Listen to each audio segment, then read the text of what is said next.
নমস্কার। আজকে চলুন যে দক্ষিণা কালীকে আমরা মা কালীকে যে পুষ্পাঞ্জলি দিই, সে পুষ্পাঞ্জলির মানে সহ আর পুষ্পাঞ্জলি দেওয়ার মন্ত্র আমি এই ভিডিওর মধ্যে বলে দিচ্ছি। অবশ্যই শুনতে থাকুন। শুনলে অল্প হলেও শিক্ষা অবশ্যই পাবেন। আমার চ্যানেলে যারা এসেছেন তাদেরকে বহুত বহুত ধন্যবাদ। ভিডিওটা না ছেড়ে অবশ্যই দেখতে থাকুন। দেখুন, মায়ের কাছে আমরা যখন পুষ্পাঞ্জলি দিই আমরা অনেক কিছুই কিন্তু চাই, যেমন আয়ু, যশ, টাকা পয়সা, ধন দৌলত, ঐশ্বর্য, যে কিছু আছে সব পাপ থেকে উদ্ধার হওয়ার জন্য, ঘরের শান্তি কামনার্থে, মঙ্গল কামনার্থে, সর্বব্যাধি রোগ জ্বালা দূর করার জন্য আমরা পুষ্পাঞ্জলি কিন্তু দিই। আর পুষ্পাঞ্জলি মন্ত্রতে এইগুলাই কিন্তু বলা থাকে বা বলা হয়।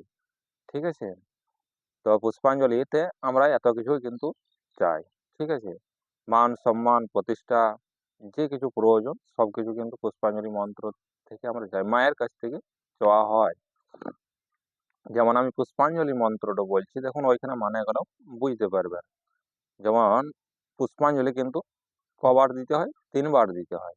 তো আমি 3বারে দিচ্ছি না, একবারেই পুষ্পাঞ্জলি দিবেন, 3বারের মন্ত্র বলে দেবেন। প্রথমে আগে অপবিত্র পাঠ অবশ্যই করতে হয়, অপবিত্র পাঠ না করলে হয় না। তাই সর্বপ্রথম অপবিত্র পাঠ অবশ্যই করে নেবেন। অপবিত্র পাঠ করা হয় কেন না? অপবিত্র পবিত্র বা সর্বাবস্থং গত বিভা যশ্বরিত পুণ্ডরীকাক্ষ সবাজ্য অভ্যন্তর সূচি। তার মানে হয় যে আপনি অপবিত্র থাকুন ইয়া পবিত্র থাকুন, যে যেমন অবস্থাতে থাকুন না কেন, ভগবান পুণ্ডরীকাক্ষকে স্মরণ করলে সঙ্গে সঙ্গে আপনি সব সবাজ্য অভ্যন্তর সূচি, বাইরে ভিতরে আপনি পবিত্র হয়ে গেলেন। তার জন্য অপবিত্র পাঠ করা হয়। ঠিক আছে, এবার পুষ্পাঞ্জলি মন্ত্রটা শুনে নেন। না নম বলবেন জোড় হাত করে ফুল নিয়ে। ঠিক আছে, একটা ফুল নিয়ে নেবেন, লাল ফুল নেবেন, জবা ফুল দিয়ে জোড় হাত করে বলতে হয়। বলুন নম জয়ন্তী মঙ্গলা কালী ভদ্রকালী কপালিনী দুর্গা শিব ক্ষমাধাত্রী সাহস্যধা নমস্তুতে। নম আয়ুর্দেহি যশো দেহি ভাগ্যং ভগবতী দেহি মে পুত্রান দেহি ধনং দেহি সর্বকামস্য দেহি মে। নম কালী কালী মহাকালী কালিকে পাপহারিণী ধর্মার্থ মোক্ষতে দেবী নারায়ণী নমস্তুতে। মহিষাগ্নে মহামায়ে চামুণ্ডে মুন্ডমালিনী ঐরারোগ্যং বিজয়ং দেহি দেহি দেবী নমস্তুতে।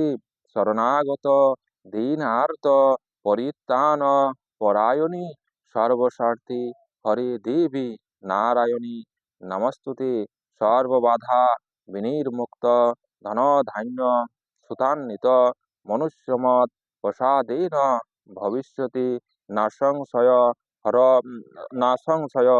তারপরে আপনি প্রণাম করে নেবেন এবারে, না সংশয়। তারপর একটা মন্ত্র আছে, শেষ স্থিতি বিনাশানাং শক্তি ভূতে সনাতনী গুণশ্রয়ে গুণময়ে নারায়ণী নমস্তুতে। হর পাপ হর ক্লেশং হর রোগ হর মারি হর প্রিয়ে। বাস, শুনছেন? এবার কি বলবেন? এস সচন্দন পুষ্পাঞ্জলি ক্রিং মহাকাল ভৈরব সহিত শ্রীমদক্ষিণা কালিকা দেবীর শ্রীচরণে সমর্পয়ামি। বা এসো সচন্দ পুষ্পাঞ্জলি শ্রীকৃষ্ণায় শ্রীকৃষ্ণ মহাকাল ভৈরব সহিত শ্রীমদক্ষিণা কালিকা দেবীর শ্রীচরণে সমর্পয়ামি। বাস, এবার জোড় হাত করে প্রণাম করে নেবেন। আরেকবার প্রণাম মন্ত্র চেয়ে নিলেন।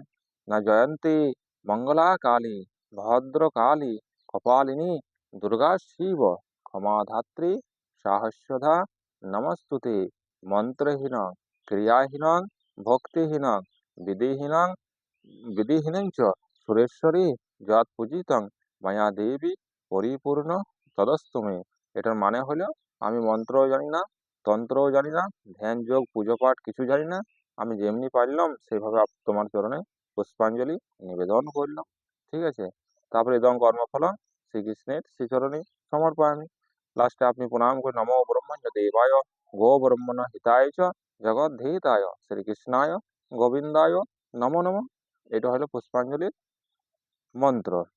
মানেগুলো আমি আগেই বলেছিলাম, দেখো ওগুলাই কিন্তু চাওয়া হয়, ধন দৌলত, টাকা পয়সা, রোগ ব্যাধির থেকে তুমি দূরে থাকবে। এটার মানে হচ্ছে এই। আর পুষ্পাঞ্জলি মন্ত্র আমি বললাম, ঠিক আছে? আপনারা অবশ্যই যদি ভিডিওটা শুনে থাকেন, যদি ভালো লাগে তো অবশ্যই একটা কমেন্ট করে কিছু বলবেন, কিছু বলার উচিত, তাই তো?